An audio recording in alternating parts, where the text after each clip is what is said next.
Alegações finais. O que são, para que servem e como são feitas? Assista esse vídeo até o final que eu vou te contar tintim por tintim.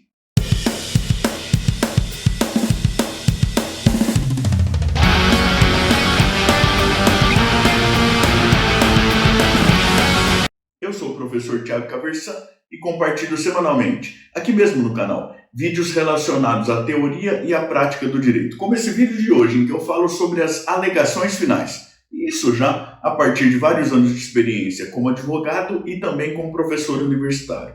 Se você gosta desse tipo de conteúdo, inscreva-se aqui embaixo, também clique no sininho, até para ficar sempre a par das novidades que nós trazemos para cá. Hoje eu quero conversar contigo brevemente sobre as famosas, temidas e talvez mal compreendidas alegações finais. Nós teremos como referência legislativa o artigo 364 do Código de Processo Civil, que é o dispositivo legal que trata dessa matéria, tá certo? E vou até te dizer que a gente não tem um aprofundamento legal maior e que então você pode lembrar da regra de não solenidade dos atos jurídicos lá, mas tem que observar aí as formalidades previstas na legislação e próprias do procedimento. Eu vou até te advertir também, logo desde o início, que na Lei 9.099 de 1995, que orienta o procedimento dos juizados especiais, não tem previsão de alegações finais, de maneira que muitos juízes entendem que não cabem alegações finais nos juizados especiais. De toda maneira, se couberem, a gente tem aplicação subsidiária aí do Código de Processo Civil. Olha aí um tema bacana para você desenvolver pesquisa científica e tal, né? Dependendo do seu sistema de referência, se tem ou não cabimento aí, se é ou não direito subjetivo da parte de caráter procedimental fazer alegações finais lá no juizado especial ou não. Eu até te conto a minha opinião sobre isso, mas em um outro vídeo.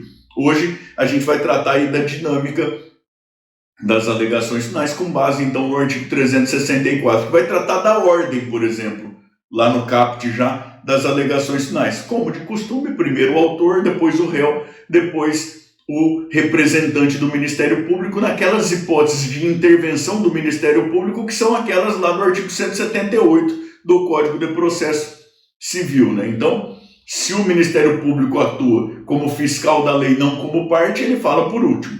Então, alegações finais. Primeiro o autor, depois o réu, por último, o representante do Ministério Público quando atua como fiscal da lei.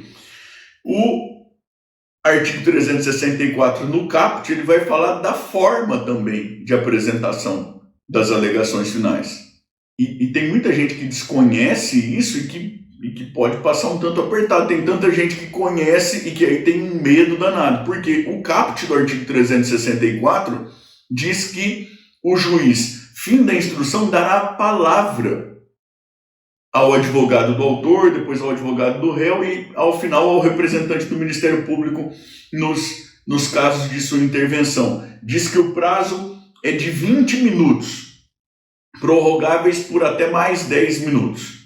Então, 20 minutos, prorrogáveis por até mais 10 minutos para o autor, prazo equivalente para o réu, prazo equivalente para o representante do Ministério Público. O parágrafo 1º do artigo 364 vai até dizer que no caso de haver litisconsortes, eles podem convencionar de maneira diferente, mas que se não houver convenção, esse é um prazo que será dividido aí entre os litisconsortes, porque senão a audiência não terminaria nunca também, né? Mas eu vou voltar aqui talvez para aquilo que mais chama a sua atenção, ou que talvez mais te preocupe, que é o que mais comumente preocupa as pessoas, que é, bom, então eu tenho que ir para a audiência de instrução preparado para fazer alegações finais oralmente. É isso, professor?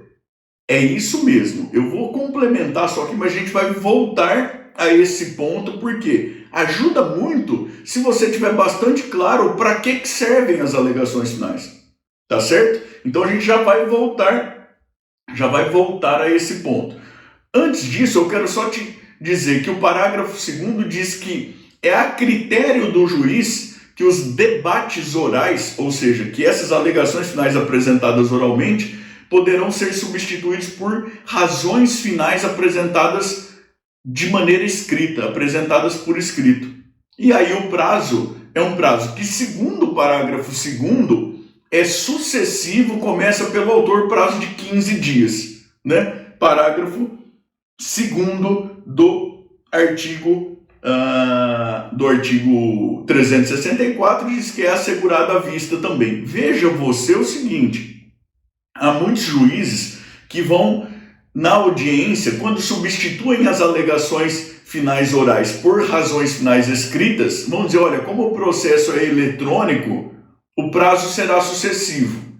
E se você advoga pelo réu, você tem aqui uma possibilidade de argumentar excelência. Olha, o Código de Processo Civil é já da época do processo eletrônico e o parágrafo 2º do 364 faz menção expressa a prazo sucessivo de 15 dias, começando pelo autor. O réu tem, então, um direito subjetivo de caráter procedimental de apresentar suas razões finais por último. E isso pode ser uma vantagem estratégica importante em alguns casos. E aí, então, você tem um bom argumento, desde que conheça, na verdade, para insistir aí em que seja observado esse seu direito de falar por último. Pode pedir até, eventualmente, para constar em ata, se bem que como as audiências são gravadas, se estiver sendo gravado, aquilo que é requerimento feito fica como requerimento registrado, né?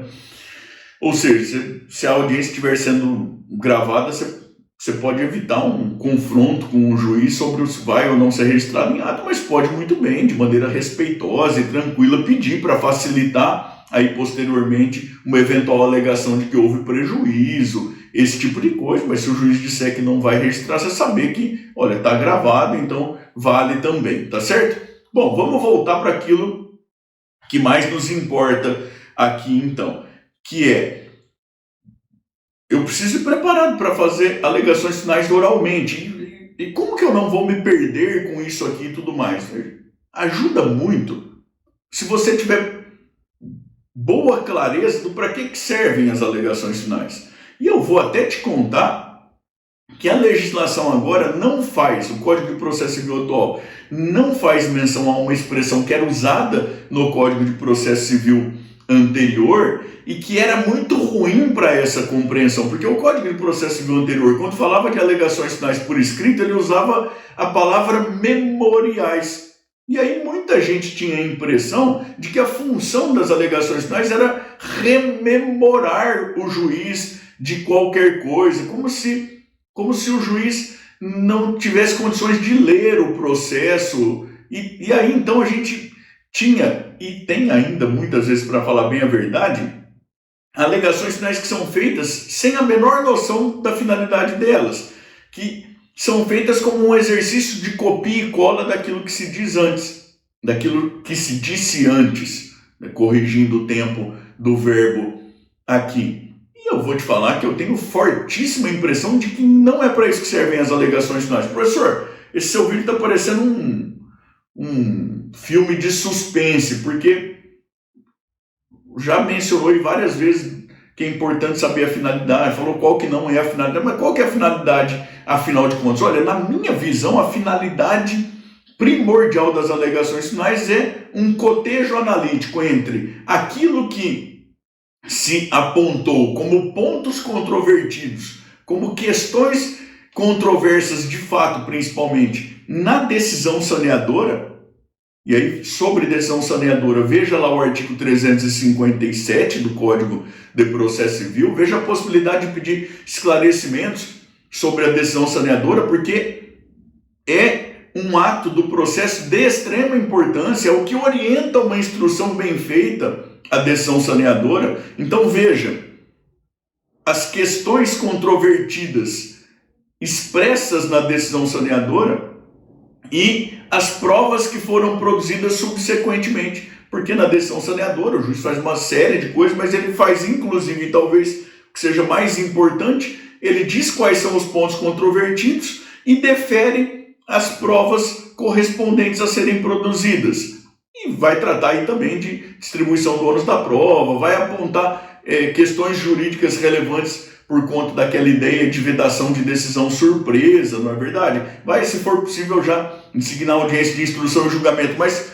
para a nossa conversa, que o que tem de extremamente importante é as questões de fato que são controversas no processo e aí as provas que serão produzidas. Ora, o juiz encerrou a instrução, dá às partes a possibilidade de se manifestarem, preferencialmente de maneira oral. Para quê? Para que seja feito um cotejo analítico entre os pontos controvertidos e as provas que foram produzidas subsequentemente à decisão saneadora. Veja, como a forma em princípio é livre, você pode até pontuar com a maior clareza e objetividade possível também quais foram as pretensões, né? Você pode até fazer isso, mas para mim parece que o objetivo não é esse. As petições anteriores estão lá no processo, elas cumprem as suas próprias funções. O juiz deve delas tomar conhecimento. O que até então não foi feito, e não existe ato processual inútil, o que até então não foi feito é esse cotejo analítico entre a decisão saneadora e os elementos de prova que se produziu depois. E isso simplesmente porque esses elementos de prova não tinham sido produzidos ou não tinham sido trazidos aos autos ainda. Então as alegações finais servem para isso. Quer fazer uma audiência de instrução bem feita? A decisão saneadora é o seu principal apoio de trabalho. Quer fazer alegações finais bem feitas? A decisão saneadora é o seu principal ponto de apoio para o trabalho também. Cotejo analítico entre pontos controvertidos e provas produzidas. E aí você pode fazer da maneira mais objetiva possível, né, aquilo do foram fixados A, B e C como pontos controvertidos. Sobre o ponto controvertido A, a testemunha X disse isso, aquilo, a testemunha Y disse isso, aquilo, a própria parte contrária, o próprio autor, por exemplo, admitiu em seu depoimento que isso, aquilo, assim por diante. Sobre o ponto controvertido B, a perícia demonstrou categoricamente que X, Y, Z, esse tipo de coisa, entende? Esse cotejo analítico. De maneira que, para te falar bem a verdade, se você entender bem para que servem as alegações finais e tiver um mínimo de experiência de audiência, e muitas vezes você vai considerar que é mais fácil, né, e prático fazer as alegações finais em audiência do que depois de vários dias lá no seu próprio escritório. E aí ajuda muito se você tomar notas ao longo da audiência do que é que as partes foram dizendo, as testemunhas e tudo mais, para que quando for o caso de apresentar as alegações finais por escrito, o que estatisticamente falando é mais comum, né? Você consiga se localizar aí sem precisar ficar ouvindo várias vezes o mesmo depoimento de novo, esse tipo de coisa, né?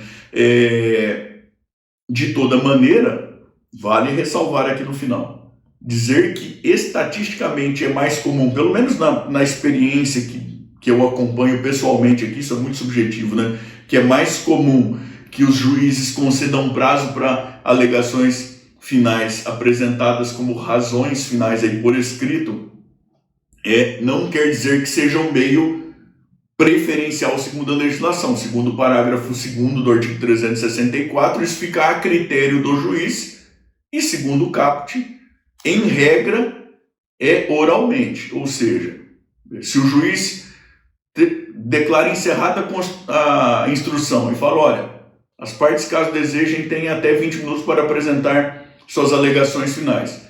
Você pode até bem falar, excelência, olha, considero que a causa é um tanto quanto complexa, gostaria que fosse deferido aí prazo para alegações finais por escrito, na forma do parágrafo 2º e tudo mais. Você tem que estar preparado para eventualmente o juiz dizer, olha, eu respeito bastante, doutor, mas discordo, a forma preferencial é oralmente, conforme o caput do artigo 364, e você aí precisar se virar da melhor maneira possível sem causar prejuízo ao seu próprio cliente. Por repetitivo e eventualmente cansativo que seja, repito e repiso. Você entender bem para que servem as alegações finais vai te ajudar muito a se virar bastante bem aí. E, salvo engano profundo de minha parte, A finalidade primordial é esse cotejo analítico entre saneamento e elementos da instrução subsequente. Tá certo?